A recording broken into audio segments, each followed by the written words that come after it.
written down on my little finger, or on the palm of my hand, I forget which. But surely that is tempting Providence, Gladys. My dear Duchess, surely Providence can resist temptation by this time. I think everyone should have their hands told once a month, so as to know what not to do. Of course, one does it all the same, but it is so pleasant to be warned. Now, if someone doesn't go and fetch Mr. Podgers at once, I shall have to go myself. Let me go, Lady Windermere, said a tall, handsome young man who was standing by listening to the conversation with an amused smile. Thanks so much, Lord Arthur, but I'm afraid you wouldn't recognize him. If he is as wonderful as you say, Lady Windermere, I couldn't well miss him.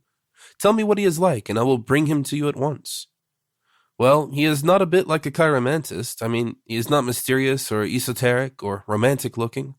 He's a little, stout man with a funny, bald head and great gold-rimmed spectacles.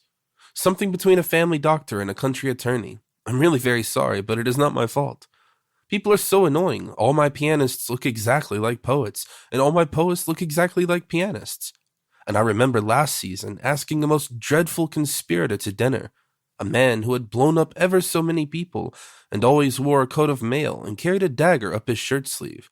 And do you know that when he came, he looked just like a nice old clergyman and cracked jokes all the evening? Of course, he was very amusing and all that, but I was awfully disappointed. And when I asked him about the coat of mail, he only laughed and said it was far too cold to wear in England. Ah, here's Mr. Podgers. Now, Mr. Podgers, I want you to tell the Duchess of Paisley's hand. Duchess, you must take your glove off. No, not the left hand, the other. Dear Gladys, I really don't think this is quite right, said the Duchess, feebly unbuttoning a rather soiled kid glove. Nothing interesting ever is, said Lady Windermere. On a fait le monde ainsi, but I must introduce you. Duchess, this is Mr. Podgers, my pet chiromantist. Mr. Podgers, this is the Duchess of Paisley, and if you say that she has a larger mountain of the moon than I have, I will never believe in you again. I'm sure, Gladys, there is nothing of the kind in my hand, said the Duchess gravely. Your Grace is quite right, said Mr. Podgers, glancing at the little fat hand with its short square fingers. The mountain of the moon is not developed. The line of life, however, is excellent. Kindly bent the wrist. Thank you. 3 distinct lines on the recette. You will live to a great age, Duchess, and be extremely happy. Ambition, very moderate. Line of intellect, not exaggerated. Line of heart. Now do be indiscreet, Mr. Podgers, cried Lady Windermere. Nothing would give me greater pleasure, said Mr. Podgers, bowing, if the Duchess ever had been, but I am sorry to say that I see great permanence of affection, combined with a strong sense of duty. Pray go on, Mr. Podgers, said the Duchess, looking quite pleased. Economy is not the least of your Grace's virtues, continued Mr. Podgers, and Lady Windermere went off into fits of laughter. Economy is a very good thing, remarked the Duchess complacently. When I married Paisley, he had 11 castles, and not a single house fit to live in. And now he has 12 houses, and not a single castle, cried Lady Windermere.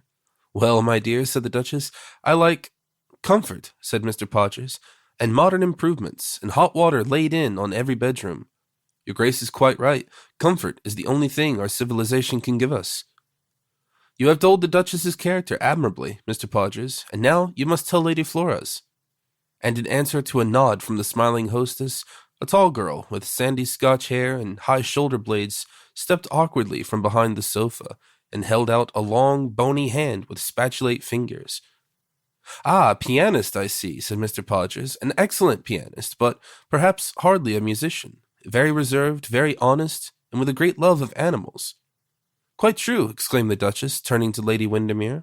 Absolutely true. Flora keeps 24 collie dogs at McCloskey, and would turn our own townhouse into a menagerie if her father would let her.